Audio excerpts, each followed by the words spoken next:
وہ شان خلق دو عالم، درود ان پر سلام ان پر میرے مولا، یہ موقع دے کہ ختم الانبیاء دیکھو۔ اب مسئلہ یہ ہے کہ دین جس میں اللہ نے کامیابی رکھی ہے وہ کس چیز کا نام ہے؟ آیا جس کو میں نے دین سمجھا وہ دین ہے، یا جو دین اللہ تعالیٰ نے اپنے نبی کے ذریعے سے ہم تک کے پہنچایا ہے وہ دین ہے؟ تو ہمیں یہی فیصلہ کرنا ہوگا کہ دین تو اصل وہی ہے جو اللہ تعالیٰ نے اپنے نبی محمد الرسول اللہ صلی اللہ علیہ وسلم کے ذریعے سے ہم تک کے پہنچایا ہے، وہ اصل دین ہے۔ وہ دین اپنی زندگی میں آ جائے۔ آج ہم نے دین کو چند چیزوں میں محدود کر لیا، جیسے جمعہ کی 2 رکعت نماز، عید بقرعید کا تہوار، رمضان المبارک کے روزے، ہماری ختنہ ہوئی ہے، ہم گوشت کھاتے ہیں، بس یہ چند چیزوں کی وجہ سے ہم مسلمان کہلاتے ہیں۔ ہمارا نام عبداللہ عبد الرحمن ہے، حالانکہ مسلمان وہ ہے جو پیدائش سے لے کے موت تک خدا کے حکم اور نبی کے طریقے کا پابند ہو، اسے مسلمان کہتے ہیں۔ اور دین چند چیزوں کا نام نہیں ہے، دین تو مجموعہ ہے کئی چیزوں کا۔ جیسے ہم لوگ مثال کے طور پر چائے بناتے ہیں نا، چائے تو اس میں کیا کیا ہوتا ہے؟ دودھ ہوتا ہے، اور کیا ہوتی ہے؟ شکر ہوتی ہے، اور چائے کی پتی اور ڈیزل ہوتا ہے۔ کیا ہوتا ہے؟ پانی رہتا ہے۔ اچھا، پانی۔ تو یہ 4 چیزوں کا مجموعہ چائے کہلاتا ہے۔ اگر کوئی پانی لے کے کہے کہ بھائی میرے پاس چائے ہے، تو ہم کہیں گے بھائی یہ تو پانی ہے جس سے چائے بنتی ہے۔ کوئی شکر لے کر، کوئی چائے کی پتی لے کر، کوئی دودھ لے کر، تو ہم اس کے جواب میں کہیں گے بھائی یہ دودھ ہے، یہ چائے کی پتی ہے، یہ سب مل کر چائے بنتی ہے نا۔ تو بالکل اسی طرح دین جو ہے صرف جمعہ کی 2 رکعت نماز کا نام نہیں ہے۔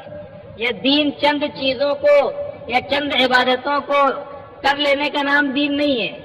دین تو 5 چیزوں کا مجموعہ ہے جس پر اللہ نے کامیابی کا مدار رکھا ہے۔ کتنی چیزوں کا بولو؟ 5۔ اصل میں مثال سے بات سمجھ میں آتی ہے، اس لیے مثال دینی پڑتی ہے۔ ایک اور مثال سن لو، اس کے بعد سن لینا کہ دین کسے کہتے ہیں۔ ایک مرتبہ کچھ نابینا لوگ، جسے ہم اندھے کہتے ہیں، وہ جمع ہو گئے ہاتھی دیکھنے کے لیے۔ کیا دیکھنے کے لیے؟ ہاتھی۔ اب وہ بیچارے نابینا تھے، وہ تو ٹٹول کر ہاتھ سے دیکھتے ہیں کہ کیسا ہوتا ہے ہاتھی۔ کوئی اونچے قد کا تھا، کوئی کم قد کا تھا، بہرحال وہ جمع ہوئے، کہیں ہاتھی آیا ہوا تھا، گئے دیکھنے کے لیے۔ سب دیکھ کر بیٹھے، بتاؤ بھائی کیسا ہوتا ہے؟ تو ایک نے کہا کہ میں نے جو دیکھا ہاتھی کو، دیکھنے سے مراد وہ ہاتھ سے ٹٹول کر محسوس کیا جو انہوں نے، تو ایک نے کہا کہ میں نے دیکھا ہاتھی جو ہے وہ دیوار کے جیسا ہوتا ہے۔ کیسا ہوتا ہے؟ کیونکہ اس کا ہاتھ ایسے جب گیا اس کے پیٹ پر، اونچے قد کا تھا، ہاتھ ایسے کر کے دیکھا تو اسے لگا کہ اچھا کھاتا بہت بڑی دیوار دکھ رہی ہے، بولے دیوار کے جیسا ہوتا ہے۔ تو باقی جو نابینا لوگ تو بولے تو اندھا ہے، بولے تیرے کو نہیں سمجھتا، حالانکہ وہ سب اندھے تھے۔ بولے ہاتھی دیوار کے جیسا نہیں ہوتا ہے، بولے ہاتھی تو پلر کے جیسا ہوتا ہے، جیسے کھمبا ہوتا ہے نا، کھمبا، کیونکہ اس کا پیر پر ہاتھ گئے تو ایسے اوپر سے نیچے جب اس نے ہاتھ پھیرا تو اسے ایسا لگا کہ کوئی پلر ہے، کھمبا ہے، کالم جیسے۔ تو اس نے کہا کہ بھائی ہاتھی تو دیوار جیسا نہیں، میری تحقیق کے مطابق ہاتھی جو ہے وہ کھمبے کے جیسا ہوتا ہے۔ تو باقی اندھوں نے کہا کہ تو بھی اندھا ہے، بولے ایسا نہیں ہوتا، بولے پھر کیسا ہوتا ہے؟ کہا نہ وہ دیوار کے جیسا ہے نہ وہ کھمبے کے جیسا ہے، پھر کیسا ہے؟ بولے وہ تو سوپ کے جیسے ہے، سوپ، سوپ کہتے ہیں سپڑا، سپڑا سمجھتا کہ نہیں؟ ارے سب فرشتے معلوم ہوتا ہے کہ ہاں، جس میں وہ بھوسی الگ کرتے ہیں، اناج الگ کرتے ہیں، اس کو سپڑا کہتے ہیں نا اپنے یہاں، سوپ کہتے ہیں سپڑا۔ تو اس کا کان پہ ہاتھ گیا تھا، بولے تو سپڑا ہے، کان پہ ہاتھ گیا تھا، اس کا بڑا کان ہوتا ہے۔ اس کے بعد باقی اندھوں نے کہا تم لوگ تینوں اندھے ہو، ہاتھی نہ تو دیوار کے جیسا ہے، نہ کھمبے کے جیسا ہے، اور نہ سوپ کے جیسا ہے، ہاتھی تو رسی کے جیسا ہے۔ کیسا ہے؟ کیونکہ اس کا ہاتھ گیا تھا دم پر۔ پھر ایک بچہ بولے تم سب اندھے ہو، بولے ہاتھی تو پائپ کے جیسا ہے، کیونکہ اس کا ہاتھ سونڈ پر گیا تھا، سونڈ پر، تو بولے پائپ کے جیسا ہے۔ تو جس نے جیسا سمجھا ویسا ہاتھی کو وہ سمجھا، حالانکہ ہاتھی ان سب کے مجموعے کا نام ہے۔ اس میں سونڈ بھی ہے، اس کا کان بھی ہے، اس کا پیٹ بھی ہے، اس کی دم بھی ہے، اس کا پیر بھی ہے، سب مل کر ہاتھی بنتا ہے۔ بالکل اسی طریقے سے آج ہم نے دین کو ایسا ہی سمجھا، جتنا اپنی سمجھ میں آ گیا۔ کسی نے چندہ دینے کو دین سمجھا، کسی نے عمرہ کرنے کو دین سمجھا، کسی نے جمعہ کی 2 رکعت کو دین سمجھا۔ حالانکہ یہ سب دین ضرور ہے، اس سے کوئی انکار نہیں کر سکتا، لیکن یہ سب جزو دین ہے، دین کا حصہ ہے، جز ہے، جز دین کا حصہ ہے۔ جیسے ہاتھی کے سارے اعضاء ہاتھی کے جسم کا حصہ ہے نا، ایسے یہ دین کے حصے ہیں۔ کل دین تو وہ ہے جسے اللہ تعالیٰ نے اپنے نبی کے ذریعے سے ہمیں بتایا ہے کہ کل دین کسے کہتے ہیں۔ یہ تو جزو دین ہے نا، 2 رکعت نماز جمعہ دین کا جز ہے، رمضان کے روزے دین کا ایک حصہ ہے۔ جیسے جسم کا ایک حصہ ہے آنکھ، ہاتھ ایک حصہ ہے، پیر ایک حصہ ہے، کان ایک حصہ ہے، زبان ایک حصہ ہے۔ کوئی کان کاٹ کے رکابی میں رکھ کے کہے کہ یہ جسم ہے تو ہم کہیں گے بھائی جسم نہیں ہے، یہ تو کان ہے۔ کوئی آنکھی رکھ کے کہے کہ یہ جسم ہے تو ہم کہیں گے یہ آنکھ ہے، جسم نہیں ہے۔ جسم تو وہ کہلاتا ہے جس میں کان بھی، ہاتھ بھی، پیر بھی، ناک بھی، سب کا مجموعہ جسم کہلاتا ہے۔ تو بالکل اسی طرح دین اصل میں وہ مقصود ہے جو اللہ تعالیٰ نے نبی پر اتارا، اور اللہ بھی دعوت دے رہے اپنے بندوں کو، اے وہ لوگوں جو ایمان لائے۔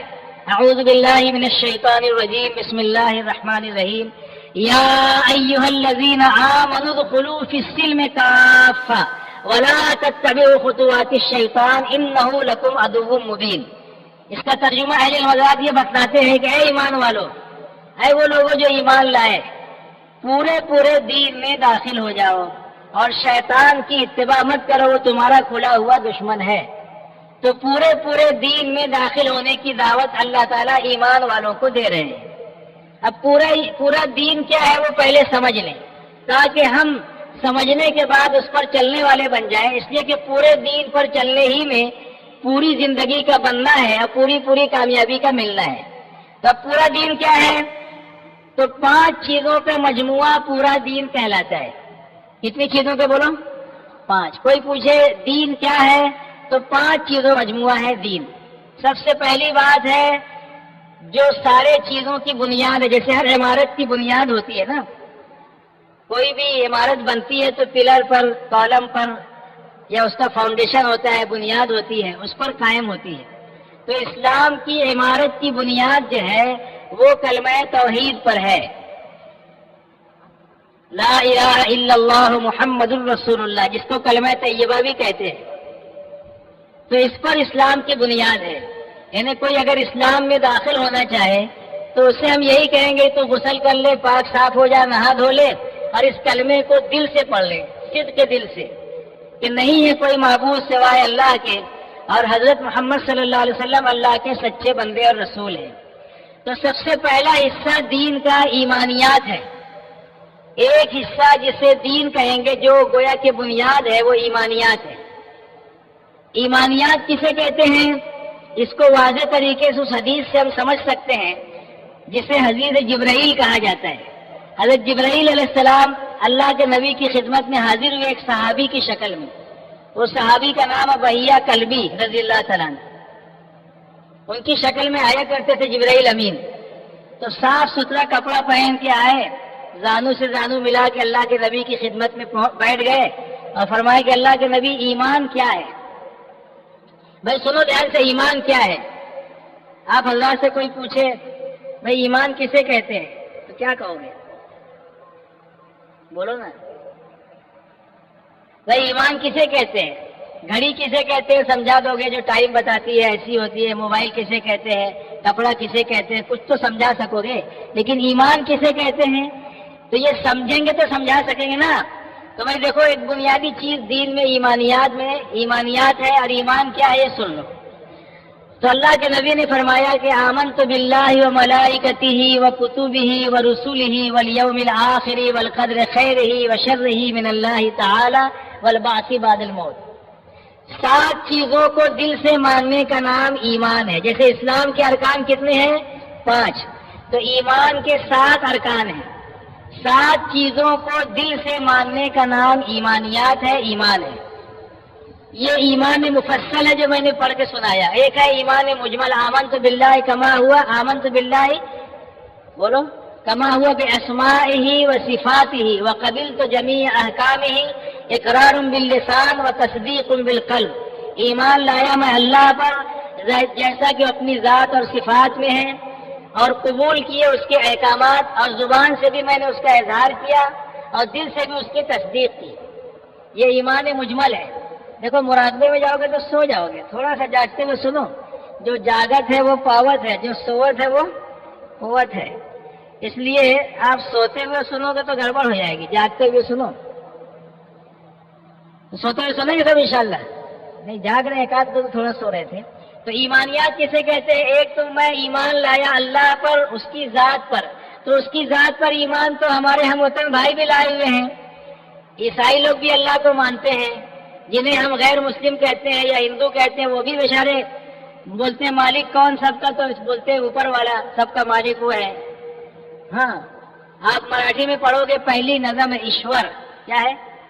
ایشوراچی